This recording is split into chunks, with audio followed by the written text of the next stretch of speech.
morning, everyone, and welcome to the informational webinar for the 2023 Virginia Walkability Action Institute cohort applications. We're so excited to have you join us today.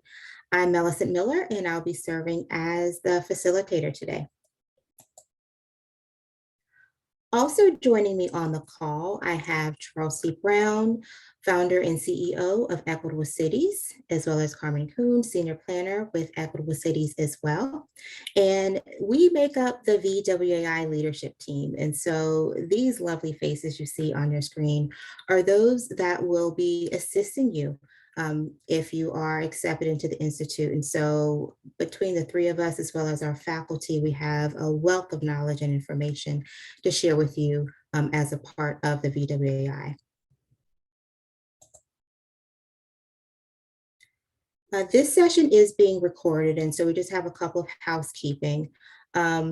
We are in webinar format, and so given that all participants are muted, but we do encourage you to use the chat and any other features to just show your reactions, your emojis, raise hands, and those sorts of things. And so we are keeping this in webinar format. And so some of the functionalities may be a little bit limited, but we do ask that at any time, please feel free to drop a question in the chat.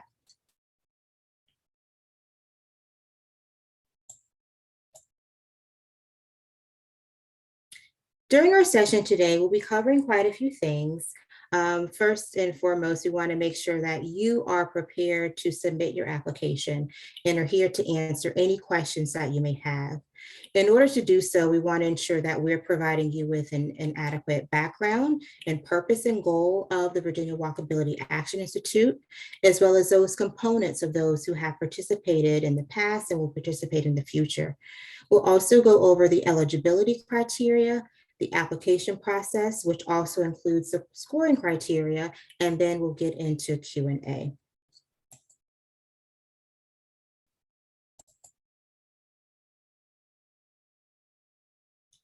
And so in order to do that, we want to know who we have represented on the call.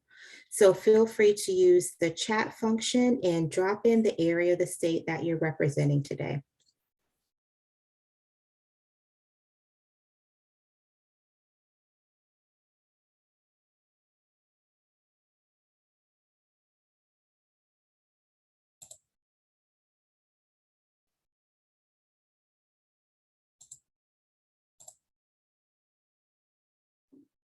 Sorry, Dr. Miller, it looks like our chat is disabled. We have Jennifer joining us from Richmond. Folks who are attending, you are welcome to just drop it in the Q&A as well. We'll see that. Thank you for that, Carmen. So I apologize. So yes, please use the question and answer function for any communication with us today. So we do have Matt on as well. Matt, can you just drop in the Q&A, let us know where you're from? Thank you. We have Jennifer from Richmond and Matthew from Roanoke.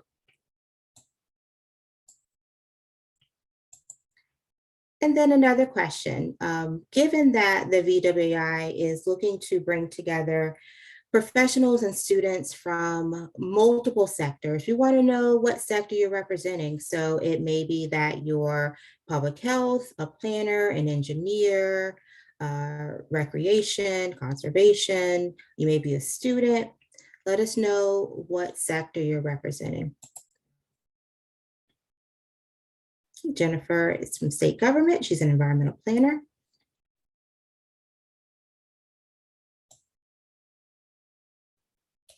All right, so we'll continue to monitor that. Thank you for responding. And so now I'll jump into the background of the VWAI. And so some of this information may be familiar to you. It may be news to some, but I wanted to kind of set us up so that we have an understanding of why we're doing this work and why it's important for us to think about the intersection of public health and transportation. And so in the state of Virginia, there are approximately 70% of adults who are either overweight or obese. Even more so, there are about 11% of adults who have received a diagnosis of diabetes. We have an even greater number of adults who have been diagnosed with having high blood cholesterol or hypertension. And so we know that these chronic conditions, coupled with physical inactivity, can lead to some very severe health conditions and additional chronic conditions, which can shorten the lifespan of an individual. Even more so, thinking about how the built environment and other factors play into health and wellness, we also want to think about individuals as they're trying to get from destinations, as they're walking in particular. We also see increased risk for pedestrian injury. And so here are just some stats that are related to a pedestrian crash injury and even fatality. And so we always promote physical activity, walking being the easiest way. But it's hard to be physically active when you have safety concerns. And so 51% of pedestrian injury crashes happen at a mid-block crossing. 3/4 of pedestrian injury crashes happen in places where there's no marked crosswalk, and 86% of pedestrian fatality crashes happen without a marked sidewalk. And so as you can see, it can be very, very hard to encourage individuals to get out and walk for exercise if they don't feel safe and they fear for being involved in a vehicle pedestrian crash. But we do know that active, friendly communities do encourage physical activity. And so this gives us an opportunity to create or modify environments that can make our communities healthier and safer places to live, work, play, learn, and worship. So through the Virginia Walkability Action Institute, we're really looking at all of those cross-sector collaborations, the resources and funding provided, and data to really elevate our work. So working through the lens of equity, inclusion, and justice, we're wanting to improve movability and mobility by looking at places and spaces, policies that can move this work forward, but then also programming that allow us to enable individuals to be more physically active and increase their mobility and movability to places and spaces. The goal of the VWAI is to prepare local and regional multi-sector teams and individuals in pursuing policy, systems, and environmental changes and interventions to improve population health and reduce chronic disease risk and burden through increased access to physical activity with a primary focus on walking. And so there are a couple of things that are highlighted here. Improve population health. So the work that we're doing are based on communities, which can be cities or counties or regions. And so we're not looking at just the individual. We're wanting to make those improvements that have the potential to improve the entire population. We've also primarily focused on walkability. Over the past few years, though, we have been able to shift our work to include and expand to include focuses on projects and teams that are looking at improving rollability, bikeability, and even access to public transportation and other forms of micromobility such as e-scooters. So as we're embarking on our 4th cohort of the VWAI, we have had some really tremendous success. We've had 16 diverse teams represented, which have impacted 18 communities. We've also brought on board 25 experts or faculty to share a variety of different topics. And then we've also had the potential to impact over 1 million Virginians through this work.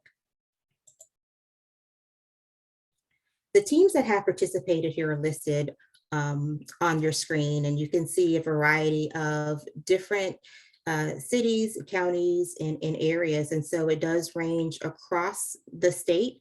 And we're looking at some urban, rural, mountainous, coastal areas, and even the central region of the state. And so we're looking at bringing on board diverse teams that represent the diversity within the state. And here also you just see a couple of examples of some projects that have been done through our VWAI teams. We've also had a few that love the Institute so much, they came back twice.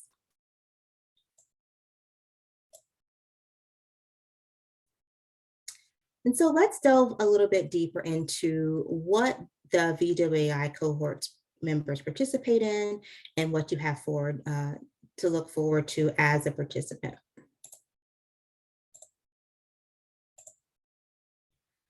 So there are several opportunities for professional development and learning as a student and as a professional. And so we have a variety of different opportunities, given that we know that adult learning styles differ, and we understand that there is a lot of information to share. We want to be able to do so in a variety of different types of ways. And so we have opportunities that include in-person learning sessions, live distance learning webinars, recorded webinars, homework assignments, and also all of those things lead into the development of an action plan. The action plan in and of itself is actually an individual or a team's vision for how they want to improve their community in terms of walkability, bikeability, rollability, and access of public transportation. And so through these various learning opportunities, you get a sense of a variety of different ways that you can make those improvements. And so here you can see the various topics that we have introduced or provided additional information to our cohort members in order to really give them those tools and resources that they need to improve their communities. And so some of those are health equity and transportation equity. Tactical urbanism is always one of those popular modules and topics. Complete streets, building multi-sectoral partnerships, because we understand that this work is not siloed and we need the help from many other partners. We also want to show how we're making improvements. So performance measures is always a topic of interest as well. And the list does continue to grow year over year. And so in addition to these topics, we always ask our cohort participants, what are some topics of interest? What resources can we provide you, or speakers or faculty that we can share with you to help improve your work and your knowledge to have a greater impact on your community? In addition to those webinars, recorded webinars, live and in-person sessions, we also have some optional opportunities for our cohort participants. Again, these are optional, but highly encouraged. One of those is an opt-ed writing workshop, which we've done over the past 2 years with Mr. Wyatt Gordon, who is now with Style Weekly. It gives participants an opportunity to really hone their writing skills so that they can then actually submit an op-ed to a local or even national newspaper. And we've had some of our cohort participants to actually do that and have been successful. In addition, we also know that this work takes, in addition to the knowledge and skills, we need to be advocates for this work. And so there may be opportunities to share at council meetings or neighborhood meetings, or even in front of the General Assembly. And so we want to prepare our cohort members to do just that.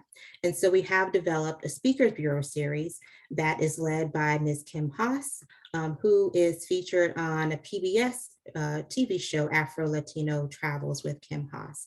And so Kim does a wonderful job of really preparing our members to be able to gain that confidence, speak concisely so that they can share very efficiently and effectively their views on how they'll be able to improve access through walkability, bikeability, and other mobility options. Another optional opportunity that we've been able to provide is for some continued learning through a virtual book club, which really takes our members through a book of their choosing. We have online discussions, really dissect the book, and also think about how it relates to the work that they're doing and the overall impact that they're making. And so these are just a couple of the books that have been selected in the past for our book club series. I'll pause here just to check the chat to see if there's any additional questions. Oh, thank you. We have some others that have dropped their location as well as sectors they're representing. So thank you for joining, everyone.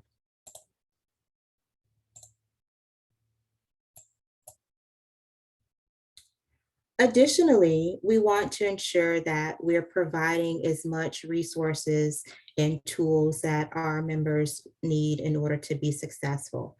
And so it's not just about taking what you've learned and digesting and internalizing it. We want you to be able to use this knowledge to better equip your communities and make them healthier and safer places. And so an invitation to attend the Virginia Walkability Action Institute also means an invitation to attend all of our in-person meetings, our distance learning modules, and even gain access to technical assistance from some of the country's most prominent professionals in the field. We also offer office hour sessions as well that allow you to have that one-on-one dedicated time with our faculty and our VWAI leads to be able to help move you through that knowledge and applying it to the action plans that you develop. We also provide the opportunity to participate in a community site visit, which is determined based on participant action plans, where we actually come out to your community, view the location in which you want to make improvements, and help you actually really fine tune your action plan and determine the best approach to take. We also provide the opportunity to participate in a road safety assessment in partnership with the Virginia Department of Transportation, which is also based on participant need, action plans, and then also capacity. Additional perks of the VWAI is increased access to public health, walking, biking, public transit, and micro mobility tools and resources. On our Virginia Paths website, we have a great archived set of resources and tools that we've been able to pull together and curate for you, but we're always looking for the latest and greatest. And so being a part of the VWAI allows you access to those existing tools and those to come as well. And in addition to that, we also provide access to special project funding. And so based on the projects that you're developing through the Walkability Action Institute, we provide an opportunity for our, what we call our VWAI Shark Tank, in which our teams and our individuals actually pitch to receive seed funding in order to help jumpstart their projects. And some of those projects that have been funded in the past have included park improvements and beautification. We've also worked with areas to improve access to trails as well as access to public transportation. Most recently, our Richmond team developed an advocacy academy and also a training video to help improve access and really drum up interest and a cohort of participants who will serve as their next wave of advocates for safe public transportation.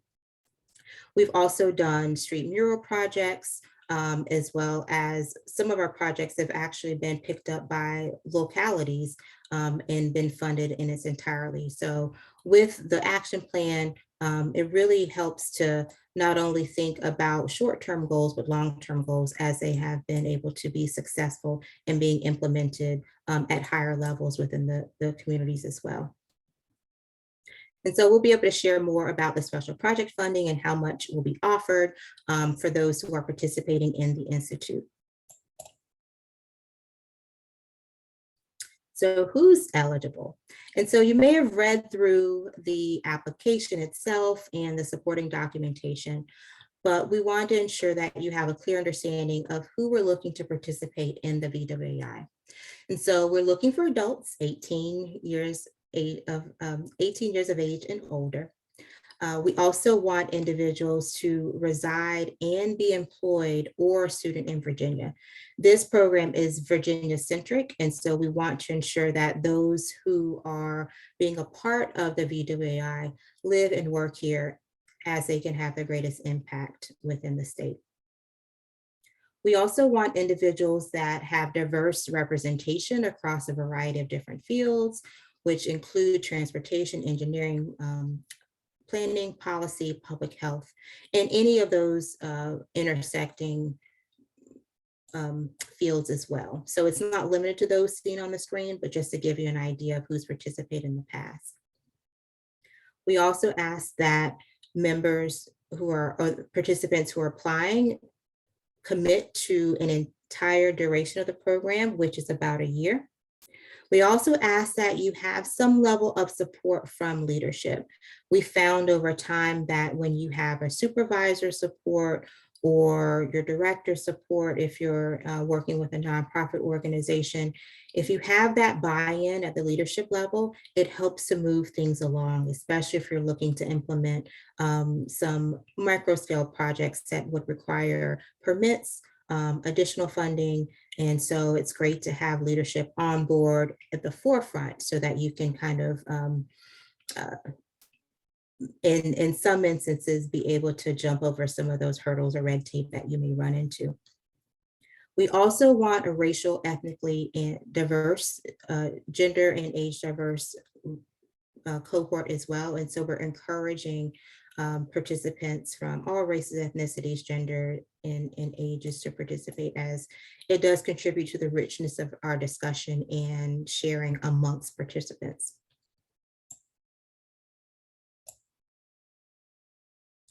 Additionally, I mentioned a subset of sectors that can be represented, but here's a more exhaustive list. This year is also the first year that we're encouraging students to participate, as we want to really look to develop that next wave of professionals that are working in multi-sectoral partnership type of opportunities. And so again, we encourage those within the academic or university setting to also participate, as well as our professionals that are listed here. While we encourage participants, we also have an opportunity for teams to participate. And teams can be a dyad of 2 or as up to as many as 6 members that are multidisciplinary. And so we ask that if you are joining as a team, that you submit just 1 application. And within that application, you have at least 1 public health and transportation sector professional represented there. And then there's also opportunities for those that join as an individual participant, maybe to link up with other teams or other participants that may be serving in your area as well. So that's also an opportunity.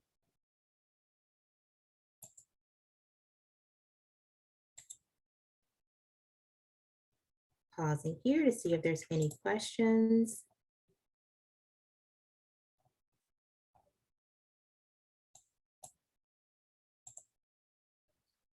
So the application process, how do you apply? If you've had a chance to look through the application materials, you've seen that we do ask for, I think, a fair amount of information, as we want to ensure that we are bringing on board those who are equipped to participate and committed to participate. And so we have the application process set up just that way.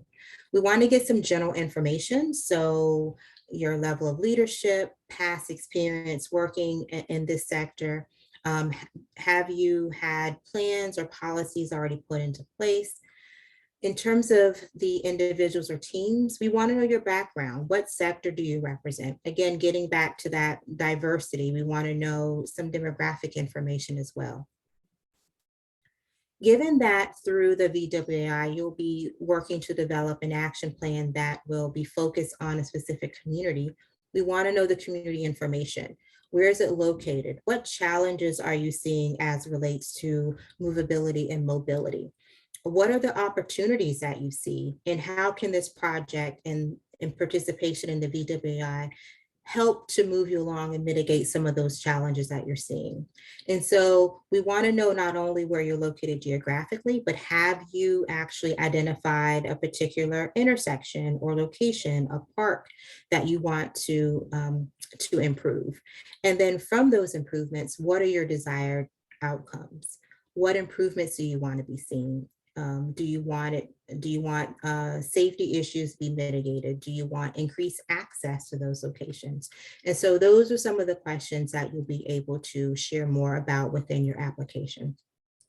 And then, of course, as I mentioned previously, we want to ensure that you have leadership support. And so we have required a letter of support to accompany your application as well.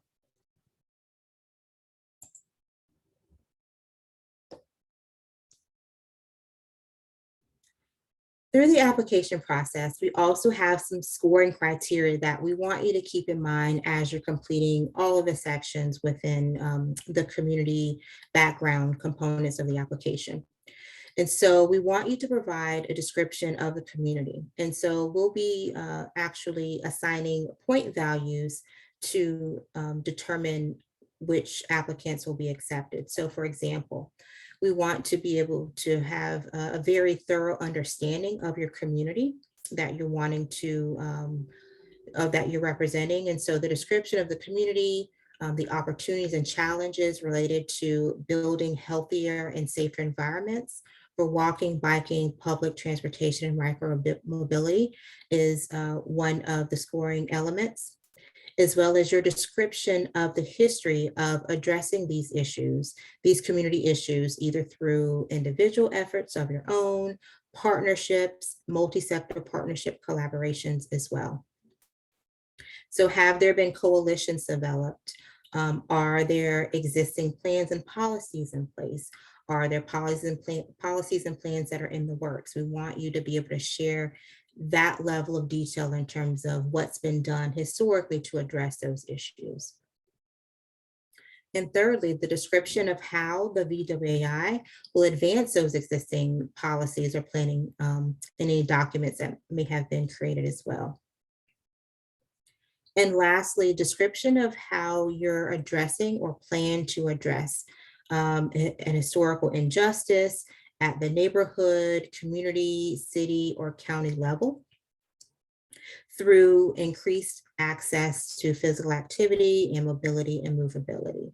And so that last portion is where we really want to see your dedication and your thought process in terms of participating. We want to ensure that we're being equitable. And so we want to ensure that you have some clear understanding of how you want to, how participating in the VWAI will allow you to be able to address some of those historical injustices that may have been seen in your community.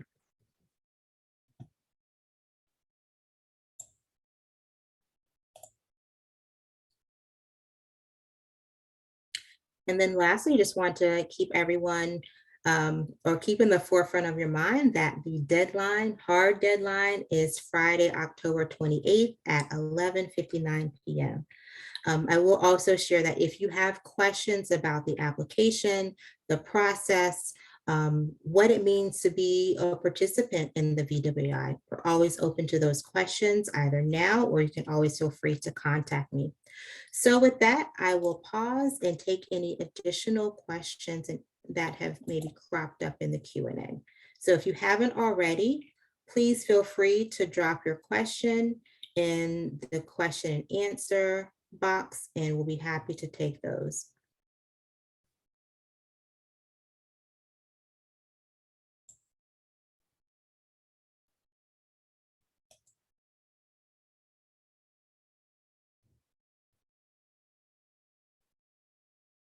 Great question. So Jennifer asked, what is a time commitment for this year-long institute?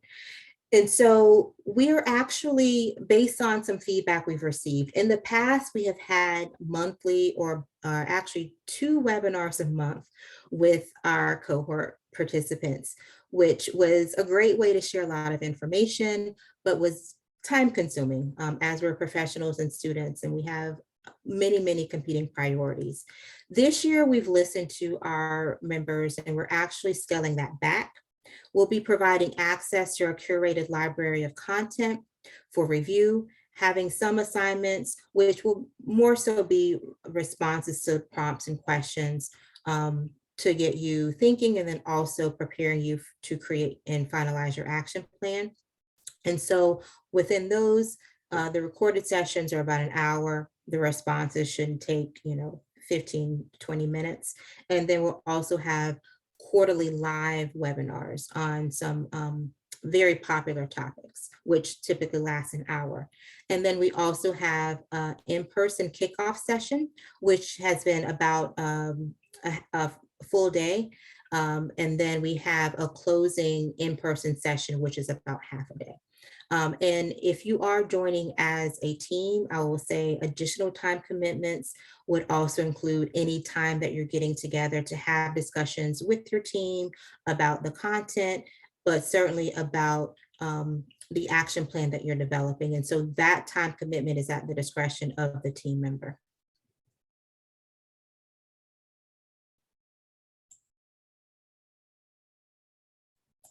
Okay, and Connie asks, what are the expected deliverables associated for the participants? And so the main deliverable is the action plan at the end of the Institute. And so we're able to provide you upfront with the action plan template and some examples of what others have done in the past. Through the office hours, we're able to help shape and form that those drafts to help get you to the final draft. And so some of those projects, just to give you a further example, I mentioned the Richmond City Access to Public Transit Academy that they've developed in training video. Other action plans have included an edible garden. We've also had work with teams that have partnered with schools to develop traffic gardens and bike safety, classes like a bike rodeo. And so, you know, I think the options are limitless as long as they're connected to access and movability, then they are definitely primed to be a part of an action plan. And so, but just to reiterate the response to your question, the expected deliverable in and of itself is that action plan. And Matthew asks, for in-person events, is there offered funding for people with limited travel funding? Yes, we do provide funding to those who may have limited travel resources, as we know that some folks are coming from, you know, places farther than Richmond. And so we want to ensure that we provide you with access. And so we do provide reimbursement for hotels and then also transportation, whether it's a rental car reimbursement or your mileage if you're driving your personal vehicle. And then also within each of our in-person sessions, there are meals provided.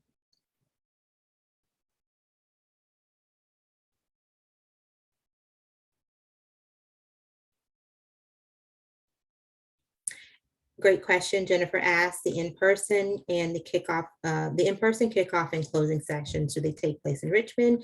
Yes, they do.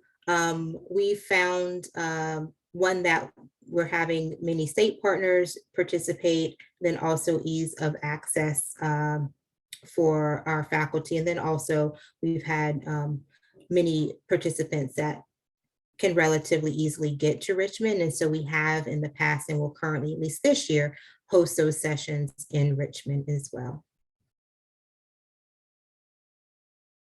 And we're looking for our in-person kickoff in December. So that's a date you can mark on your calendar, December 5th, if I'm not mistaken. But also to let you know, you'll know well in advance when those sessions are. We provide you with a calendar. We provide you with access to our Google Drive, so you'll be able to see our schedule of all upcoming in-person events, webinars, and then also the recorded sessions as well.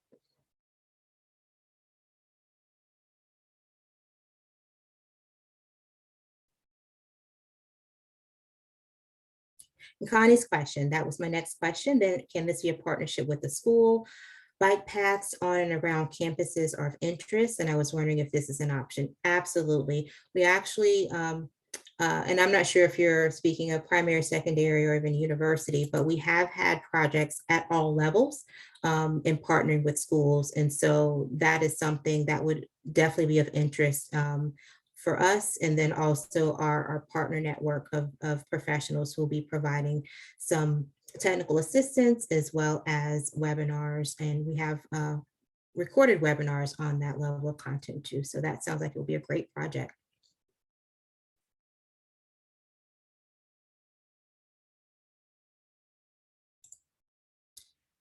So Matthew asked, is there a PDF or other way to view the full application questions in SurveyMonkey? I can't move forward without completing each question.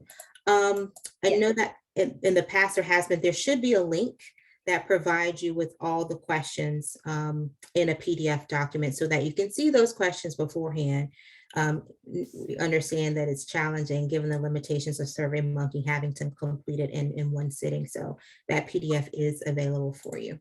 Yeah, I'll drop it in the chat very shortly.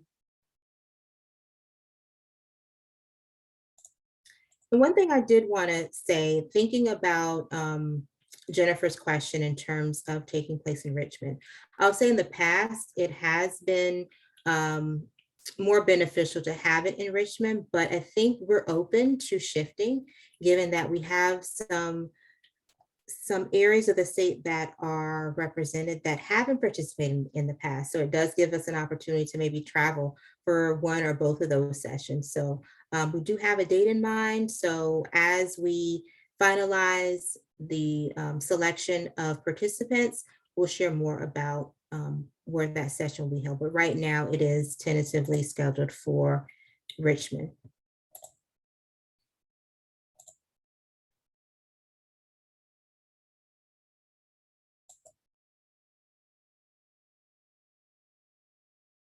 Pause for a few more moments to see if there are any other questions. These have been great questions so far.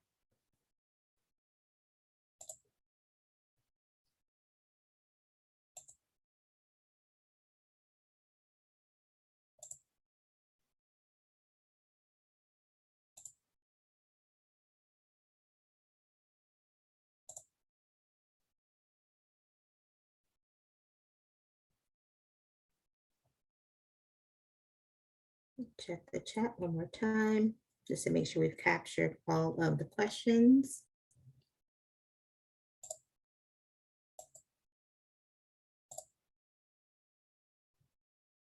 Okay. Looks like we don't have any further questions in the chat, but I do want to thank you so much for your time and your interest in the Virginia Walkability Action Institute. We're so excited to see some new faces and some new parts of the state represented, as well as some different professions. And so we do hope that you will consider applying either as an individual or a team. And then also, please feel free to share the application and any other materials related to the VWAI. Within the chat, you have seen links to the PDF of the application. So we hope that that helps you with your completion, as well as the application and our PATHS website, where you can see the resources that are listed there. And then also, if you just want more information about the Walkability Action Institute, the link has been dropped there as well. Feel free to view the website in its entirety.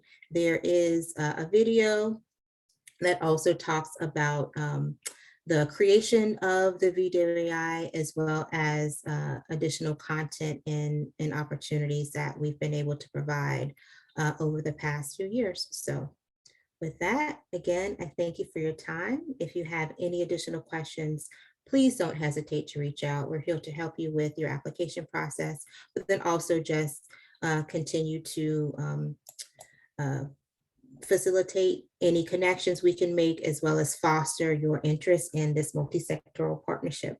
So thank you again and have a wonderful day.